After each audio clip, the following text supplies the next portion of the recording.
الحمد لله نعبده ونستعينه ونستغفر به ونعوذ بالله من شرور أنفسنا ومن سيئات أعمالنا من يهد الله فلا مضل له ومن يضلل فلا هادي له أما بعد أعوذ بالله من الشيطان الرجيم بسم الله الرحمن الرحيم شهر رمضان الذي أنزل فيه القرآن هدى للناس وبينات من الهدى والفرقان فمن شهد منكم الشهر فليصمه ومن كان مريضا أو على سفر فعدة من أيام أخر يريد الله بكم اليسر ولا يريد بكم العسر ولتكملوا العدة ولتكبروا الله على ما هداكم لعلكم تشكرون صدق اللہ العظیم۔ شہر رمضان الذی انزل فی القرآن، رمضان کا مہینہ وہ ہے جس میں قرآن نازل کیا گیا۔ رمضان کا مہینہ اللہ نے اپنے غفلت شعار بندے جو 11 مہینے اللہ سے دور رہتے ہیں انہیں اپنے نزدیک لانے کے لیے، ان کے درجات بلند کرنے کے لیے ایک مہینہ دیا ہے، جسے سید الشہور کہا جاتا ہے۔ جمعہ کو سید ایام کہا جاتا ہے اور رمضان کو سید الشہور کہا جاتا ہے۔ یہ ایسا مہینہ ہے کہ رسول اللہ صلی اللہ علیہ وسلم 2 مہینے پہلے جب رجب کا چاند دیکھا کرتے تھے تو ایک دعا فرمایا کرتے تھے، اللہ بارک لنا فی رجبنا و شعبانا بلغنا رمضانا، اے اللہ رجب و شعبان کو ہمارے لیے باعث برکت بنا دینا، ہمیں رمضان تک پہنچا دینا۔ محدثین نے لکھا ہے کہ اس میں ایک یہ تمنا بھی ہوا کرتی تھی کہ اللہ ہمیں ایک رمضان اور زندگی میں عطا فرما دینا۔ ایک رمضان کا مل جانا کوئی معمولی چیز نہیں ہے۔ 2 صحابی ایک جنگ میں گئے، ایک شہید ہو گئے، ایک واپس چلے آئے۔ دوسرے صحابی جو تھے ان کا رمضان کے بعد گھر پہ انتقال ہوا۔ آپس میں لوگ تبصرہ کر رہے تھے کہ ارے کتنے محروم ہیں، وہ جنگ میں شہید ہو گئے اور یہ گھر پہ انتقال ہوا ان کا۔ یہ بات حضور صلی اللہ علیہ وسلم کے گوش مبارک میں پڑی تو آپ نے فرمایا کیوں انہیں ایک رمضان زیادہ نہیں ملا؟ ہے نا؟ آپ نے کیسے سمجھ لیا کہ ان کی شہادت سے ان کا مرتبہ مقام کم ہو گیا؟ ایک رمضان کا مل جانا شہادت کے مقام سے اونچا مقام مل جانا ہے، رسول اللہ صلی اللہ علیہ وسلم نے ارشاد فرمایا۔ پھر یہ مہینے میں اللہ تعالیٰ نے اپنے غفلت شعار بندوں کے لیے یہ کام کیا کہ کچھ چیزیں ایسی پیدا کر دی کہ وہ کسی طرح بھی نیک اعمال کر کر، دینی اعمال کر کر مجھ سے قریب ہو جائیں۔ ایک کام اللہ تعالیٰ نے اس میں یہ کہ شیطانوں کو قید کر دیا۔ میں اکثر فجر میں بات کیا کرتا ہوں تو لوگوں سے کہا کرتا ہوں یہ بالکل آنکھوں دیکھی بات ہے کہ شیطان اس مہینے میں قید ہو جاتے ہیں۔ سینکڑوں لوگ وہ ہیں یہاں پر مسجد میں فجر میں جو رمضان کے علاوہ نظر نہیں آتے۔ معلوم ہوا کہ شیطان سے دوستی تھی، شیطان نے انہیں پکڑ رکھا تھا، اب شیطان قید کر دیا گیا تو یہ اپنے مسجد میں چلے آئے۔ اور میں ان لوگوں سے یہ بھی کہا کرتا ہوں کہ دیکھو اب سمجھ لو کہ شیطان تمہارا ساتھی تھا اور شیطان نے پکڑ رکھا تھا، اب رمضان میں شیطان نے چھوڑ دیا ہے تو عید کے بعد بھی ہمیں اس کے ہاتھ نہیں آنا ہے۔ بالکل آنکھوں دیکھا نظر آتا ہے۔ سینکڑوں لوگ وہ عبادت کرنے لگتے ہیں جو 11 مہینوں عبادت نہیں کرتے، معلوم ہوا کہ شیطان کو اس میں قید کر دیا جاتا ہے۔ بہت سے لوگ ایک شکایت کرتے ہیں کہ صاحب اگر شیطان قید کر جاتا ہے پھر بھی بہت سے لوگ نماز نہیں پڑھتے، روزے نہیں رکھتے۔ تو محدثین نے اس کا ایک جواب تو دے دیا ہے کہ سرکش قسم کے شیطان قید کر دیے جاتے ہیں، چھوٹے موٹے گھومتے رہتے ہیں۔ لیکن ایک جواب بہت ہی عجیب و غریب ایک مثال کے ذریعے سے امام اہل سنت مولانا عبدالشکور صاحب فاروقی رحمۃ اللہ نے دیا ہے۔ اس کا میں نے کسی کتاب میں نہیں پڑھا، جد محترم مولانا منظور نوائی صاحب سے زبانی سنا۔ ہمارے بزرگوں کو بڑی مثالیں دے دے کر لوگوں کو سمجھانے کا جذبہ ہوا کرتا تھا، کسی طرح امت رائے راست پہ آ جائے، لوگ سمجھ جائیں بات کو، تو بڑی بڑی اچھی مثالیں وہ دیا کرتے تھے۔ اس میں سے ایک بہت ہی میرے دل کو چبھتی ہوئی مثال ہی وہی ہے۔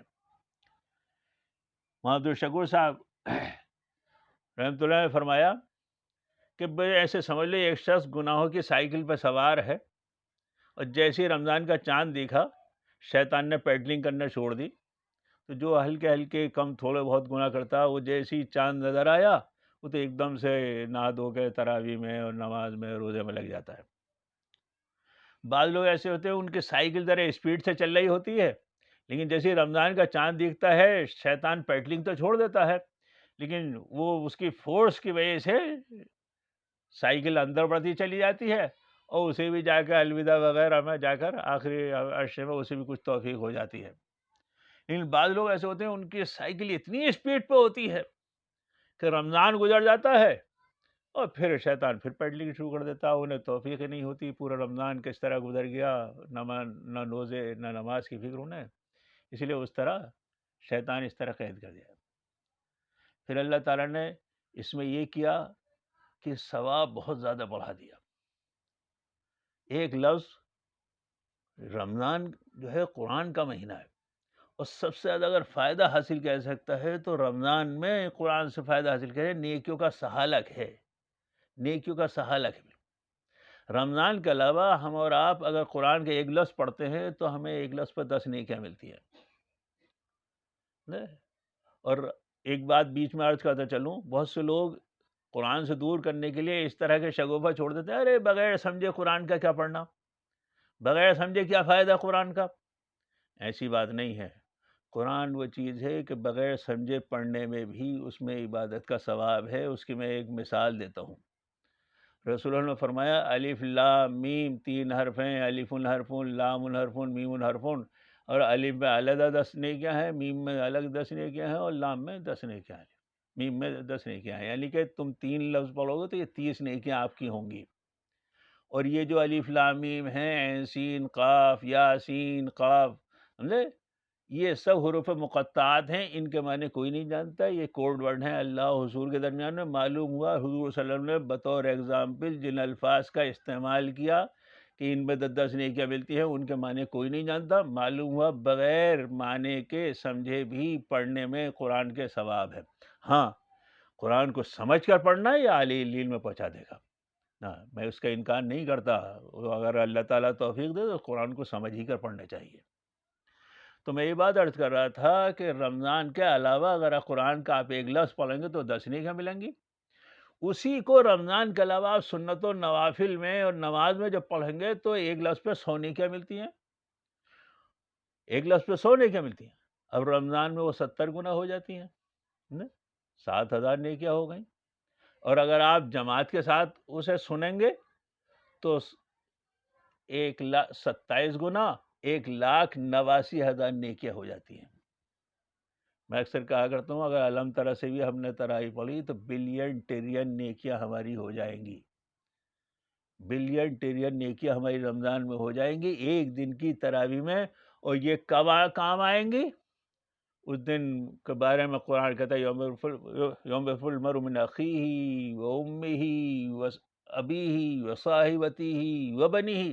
اس دن آدمی بھاگ رہا ہوگا اپنے بھائی سے، اپنی ماں سے، اپنے باپ سے، اپنی بیوی سے، کہ یہ ایک نیکی نہ مانگ لے۔ دوستو یہ نیکیوں کو کمانے کا سہالک ہے، نیکیوں کے کمانے کا سہالک ہے۔ جتنی بھی نیکیاں ہم رمضان مبارک میں کما لیں، اور سب سے بہترین ذریعہ جو ہے وہ نیکیاں کمانے کا قرآن شریف ہے۔ قرآن پڑھو، خوب تلاوت کرو، ایک ایک لفظ پر ہزاروں نیکیاں مل رہی ہیں۔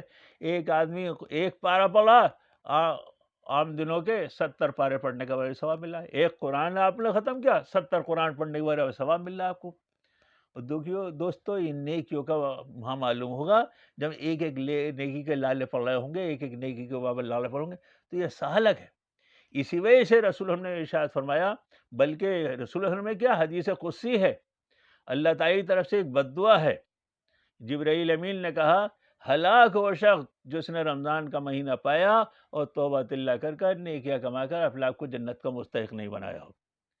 آپ ممبر پر تشریف لے جا رہے تھے، اس وقت آپ نے آمین فرمایا تھا، یاد رہے جبرائیل امین اپنی طرف سے کچھ نہیں کہتے، وما ينطق عن الهوى ان هو الا وحی یوحی، اللہ کی طرف سے کہتے ہیں، گویا کہ بد دعا ہے اللہ کی طرف سے، ہلاک وہ شخص جس نے رمضان کا مہینہ پایا اور توبہ اللہ کر کے اپنی بخشش نہیں کرائی۔ اس پہ آمین کہہ رہے ہیں سید الاولین والآخرین، آمین کا ہوتا ہوا اللہم استجب، اے اللہ اسے قبول فرما، یعنی اس بد دعا کو قبول فرما۔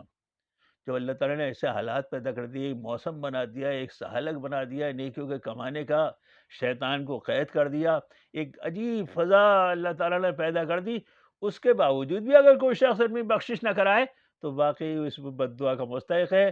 اللہ تعالی ہمیں سب کو اس بد دعا سے بچائے اور ہم اپنی مغفرت کرانے کی توفیق نصیب فرمائے۔ زیادہ زیادہ قرآن کی تلاوت کے ذریعے سے، اسی وجہ سے یہ قرآن کا مہینہ ہے، قرآن کا مہینہ ہے، زیادہ زیادہ قرآن کی تلاوت کریں، زیادہ زیادہ پڑھیں، سمجھیں، سمجھائیں اور قرآن کے ذریعے سے اپنی مغفرت کرائیں، اور رمضان کا خوب اہتمام کریں۔ اس رمضان کے مہینے میں خوب دعائیں مانگیں، اپنے لیے بھی مانگیں، سب کے لیے بھی مانگیں، سب کے لیے مانگیں، اور یہ جو وبا پھیلی ہوئی ہے کرونا کی، اس کے لیے بھی دعا مانگیں۔ اللہ تعالیٰ امت کو، تمام لوگوں کو، دنیا کو، انسانیت کو اس وبا سے نجات فرمائے۔ اللہ تعالیٰ ہمیں سب کو سمجھ اور فہم نصیب فرمائے، رمضان کی قدر کرنے کی توفیق نصیب فرمائے۔